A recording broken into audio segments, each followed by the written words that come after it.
So we're gonna take a chance. Usually Amazon books don't have a smell, so. Oh, you do. Oh man, I'm gonna have a hard time splitting my time between reading this and smelling it. What's up, all you nerds? My name's Leslie Smith. Welcome to the Nerdy Narrative. I like reading things, fantasy, sci-fi, horror, and manga, a little nonfiction. Oh, ring that bell, comment, like, subscribe. If you want to share it with your friends, that would be great. Hey!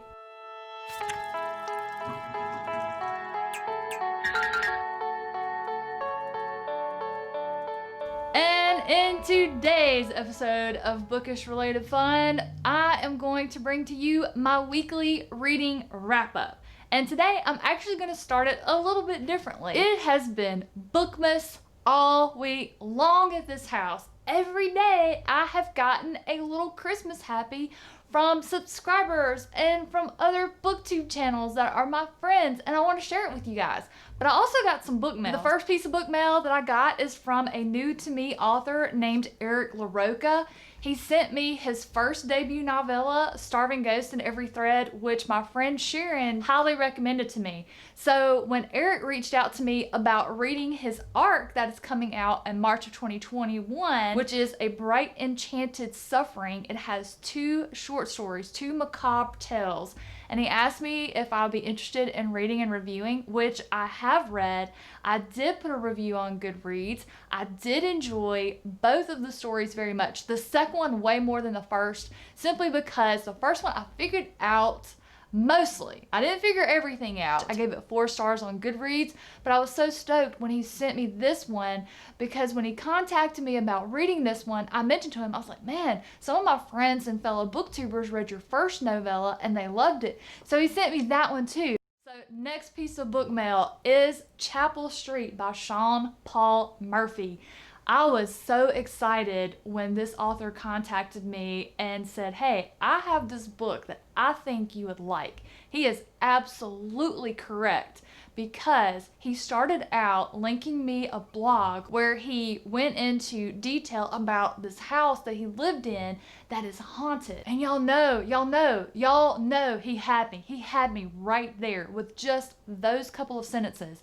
You know I love scary stories that are based on truth. You give me something like that with just the tiniest grain of truth to it, and I'm in, hook, line, and sinker. In fact, I'm so intrigued by this.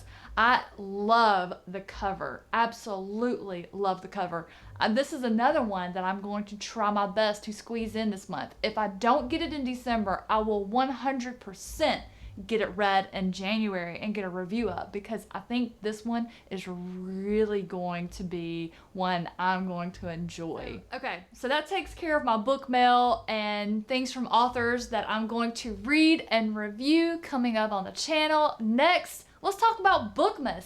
Let's talk about these wonderful presents I have received this week from my friends. So the first book I got for Bookmas is The City of Stairs by Robert Jackson Bennett, and my dear friend Sharon gave this to me, and I was so excited. This is my first book that I'm reading by Robert Jackson Bennett. I do want to read his others. The reason why this one made it to the top of the list, it is a pick of the Shelf Space Book Club for the first quarter of next year. And I love the cover, I love the premise. I'm excited to get into this author's work. But Sharon, thank you so much for this book. I am thrilled. Even if I don't like the book, I will keep it forever and ever, amen, because it was a gift from you. On the next day of Bookmas, my trooping sent to me The Broken Earth Trilogy by N.K. Jemisin. Jessie from The Bookish Mom sent me the 3-book set. I'm stoked. Y'all, I have been talking about reading Jemisin all year. I have been interested in her as an author since I discovered Angela with Literature Science Alliance way at the beginning of 2020. And then when I found Jessie from The Bookish Mom, she is my second one that's giving me FOMO for missing out on Jemisin. Well, once she then got signed for all of her books to be adapted to the silver screen, I was like, Leslie, you got to get in on this. So I'm so excited. Found these a place in my reading plans for next year. I cannot wait to get started. So Jesse, thank you so much. So my next book for Bookmas came at just the right time. I had just finished Rhythm of War. I had been ugly crying so hard for several chapters. I had a headache and I was very upset and I was kind of depressed. I had a book hangover because I have to say goodbye to the Stormlight characters that I have been reading basically all year. So for at least the next 2 or 3 years until I get the next installment. And so all of that was just weighing heavy on me. So I opened the door to take my pups for a walk and there was a package. When I opened it up, I'm telling you, Chris probably thought I was having a seizure because I got the Goblet of Fire, Harry Potter, my first illustrated book of the Harry Potter series, which I want all of them. They're so beautiful. This is truly a treasure, just absolutely a treasure, because when I tell y'all, those little flimsy paperbacks are awful. They are so torn up. They are just terrible. To just get this beautiful, beautiful book. This was a gift to me from my friend Kate over at Love Story. Oh, it was so sweet. I just couldn't believe it. I was so excited for this book. I cannot wait. I cannot wait to read this book. And then my final Bookmas gift that I've received, Trader's Blade, Sebastien de Castell. Y'all know I've mentioned that I was going to be starting my Greatcoats journey in early 2021 because my friend Alan from the Library of Alexandria loves that series. It's one of many that he has been talking about lately on his channel. And he was the one that gave me the first book in the series. Oh man, it's just one of those things that even if I don't like the series, I will always treasure the book because it was given to me by my friend Alan. Wow, okay, you smell like a spruce tree. That's okay. Amazon, y'all been watching my channel? Y'all been hearing me complain about your books not having a smell or what?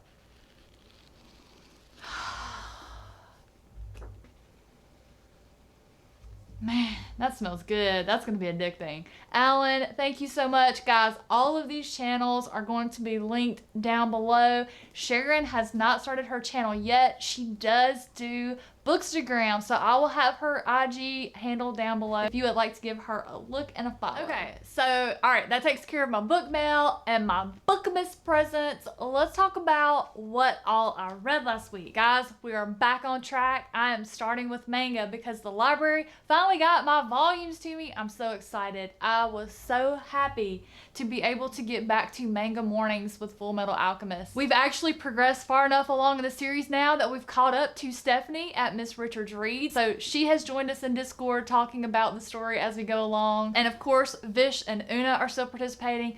Y'all, this series is just so fun. It does have a serious storyline and a mystery that we are unraveling, but I just love the humor. I love the humor. I love the way the author draws the characters when they're just expressing their displeasure, or mainly whenever Ed is called little or short, or there's a short joke made, or there's not even a short joke made. He just infers that somebody's making fun of his height. So the other really cute thing I like, there's a little girl character who has an animal companion, and it's a little baby panda, and the panda is so cute. I just love it. But yeah, so yeah, this series has just been an absolute joy. It's perfect, in my opinion, for December. You know, we're just in the holiday season. We're all merry and bright, and this manga is just absolutely perfect to read this time of year, especially with a great group of friends. Okay, next up on what I read, Juniper by Ross Jeffery. I have heard so much about this author and the book Juniper. He has a prequel out now called Tome that I'm very interested in reading. I'm really excited to see if Tome gives me some more information on how Juniper got to where it is when we start this one. And I think it focuses around the prison that is in Juniper. We get a little bit of a mention in Juniper of the prison, but it sounded really creepy. I was very much interested in learning more about it. So I'm looking forward to reading it. I've heard it's really scary. Plus, the author has a fantastic writing style that I enjoy. Not only am I looking forward to more of the Juniper story, I'm just looking forward to reading more of Ross Jeffrey's work. I did give it a 4-star rating on Goodreads.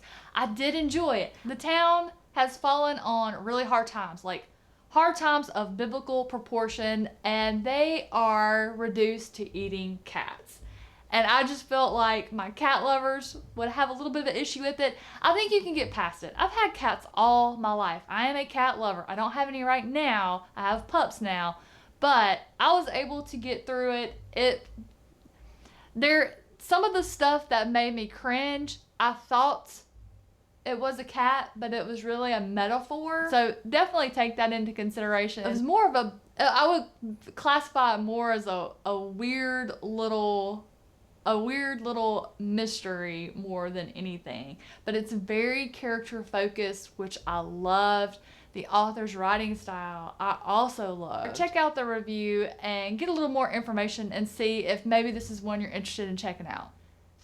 And as I mentioned earlier, I read A Bright Enchanted Suffering by LaRocca. I do believe that Nikki with Dark Between Pages is going to host a live stream with some of us booktubers who read this with the author. So keep an eye out for that. I'll definitely post that on Twitter and drop a little link on the community tab once I have that information. So if you want to check it out, we would love to have you. Next book that I finished is Dead Woman Scorned by Michael Clark. Dead Woman Scorned is book 2 in the Patience of a Dead Man trilogy, and holy moly, this book was amazing. But it was a different kind of amazing than the Patience of a Dead Man. Y'all know that I am head over heels for Patience of a Dead Man. I've been touting it as my benchmark for measuring other horror novels that I read. So this one started off different. It began with us getting the history and origin of our antagonist from the first book. That's not what I was expecting, so I was a little bit like, am I gonna like this? And the answer is abso-freaking-lutely. I loved it. It was so interesting. It was so detailed. It just explained everything. It also threw in another really interesting element that was carrying forward into present day. And when we got back to present day, I mean, every page turn, I'm just waiting. I'm like, when is she gonna show up? She is going to pop out. And just that feeling of suspense and dread, and oh my gosh, the ending is such a cliffhanger. I wanted to go right into book 3, but I couldn't because I have this Reindeer Games readathon competition going on. I have other things planned. I don't know if I can fit it in, but I'm gonna try my best. But the important thing is, I read it, I loved it. It was another 5-star read for me from Michael Clark. Yeah, I cannot wait to continue the series. This guy is an auto-buy author for me. And then the final book that I finished this week is Rhythm of War, the 4th book in the Stormlight Archives by Brandon Sanderson. Y'all, like I mentioned earlier when I was talking about the book that I got from Kate, this book, Rhythm of War, wrung me out. It wrung me out. My soul. Oh man. I am just left with some very unsettled feelings. And now I have to wait 2 to 3 years? Oh my God. There were so many reveals. There were so many answers given. There were so many new questions raised. I just can't. I guess it's a good thing we have some time between the next book because there's so much for us to unpack and discuss and theorize. In fact, if you missed it, I joined some other world hoppers for a live stream where we talked about our feelings of Rhythm of War. I'll link that in the cards for you. I'll put it in the description box down below. It is definitely way more entertaining to hear about all of us having the discussion together than just hearing mine. So definitely check it out if you've read Rhythm of War and you're ready to hear some people gush about it. So that's takes care of everything I completed reading-wise. Let's talk about what I'm still working on. So once I finished Rhythm of War, I was ready to move on to my next big chunker, which is Dune by Frank Herbert. And this is a channel-wide buddy read on the Nerdy Narrative Discord. I do have a link in the description down below. So if you happen to be reading Dune, or you want to read it with other people, or you want to reread it with other people, or you've read it a zillion times and you just want to talk to the rest of us that are reading it for the first time, please join the discussion. We'd love to have you. So I'm about 200 pages in and I'm fascinated. I actually got fascinated with the story in the very first chapter. Anything that is relating to AI taking over humanity, that is a huge fear for me. I am deathly afraid of that for some reason, especially when it's tech you cannot detect. And so I'm just fascinated that that happened and how they are mistrustful of machines. It did feel like you kind of got thrown into the middle of the story, so I was a little lost and floundering at first, but there was enough interesting things happening that sucked me into the story. But now I'm totally invested. I just love the element where they're all having this conversation out loud, but underneath the subtext and undertones and just the meaning and the code that they're speaking with and around and to and under each other is just fascinating. I did discover that it's not something you binge. It's better taken in smaller daily chunks. So instead of trying to just read it straight through and it be my main focused read, so I've just pared it down to where I'm reading, 20, 30 pages a day so I can just absorb it and appreciate it and think about it. There's just so many great quotes from this book. This guy just writes wonderfully. Even though it's from 1965, it is still relevant. I love that. And then the final book that I started and I'm still working on, I'm reading on my Kindle. It is A Very Russian Christmas. This book is a collection of Russian Christmas stories. And this one, I'm reading the stories following along with Christy Lewis and the Codex Cantina. So this month they're hosting a Very Foreign Christmas read along. I will have all of that information linked down below if you want to join in. So we've only read one story so far, and it was the New Year's tree, and it was absolutely hysterical. I don't think that they're all going to be like that, but to start off with, you just have this hilarious story with the hilarious message. I just absolutely loved it. It felt like the perfect Christmas story because it just, when I was reading it and the kids were fighting and how they were just kind of egging each other on to do bad things, I was just picturing the Home Alone kids. It was just absolutely a delight. Alright, okay, so that takes care of what I read, what I'm reading, what is next on deck. Well, of course, I will be continuing Fullmetal Alchemist with the crew. So we'll definitely finish this series out this month. I'm looking forward to it. I'm a little sad that there's only 27 volumes, but all good things come to an end. And then later on this afternoon, I'm going to be starting my mystery book. And this book is one of the favorite books of my secret booktuber. And the secret booktuber is something that the World Hoppers did. Andy Smith, channel link below, came up with a great idea of us exchanging names, and whatever name we got, we go to that person's channel and we pick out one of their favorite books and we read it and review it. So I can't tell you what it is, but the review will drop on the channel on December 21st. Just depending on how things go, if I finish either Dune or the mystery book, I will go ahead and be hopping right into The Burning God by R.F. Kuang. I'm so excited to start it. I'm so curious of what I'm going to think of it. I know that Jessie from The Bookish Mom read it. She loved it. Alan from the Library of Alexandria has started it, and I don't know that he's actually made a determination of what he thinks about it just yet. So I am anxiously awaiting to see what he thinks. Of course, I'm still excited to dive in and see what I think. I'm ready to see how this little trilogy is going to conclude. And that will take care of this week's wrap up. All of my book mail, Bookmas presents, what I read, what I'm reading, what I am planning to read next. What are you guys working on? Hit me up in the comments. Let me know.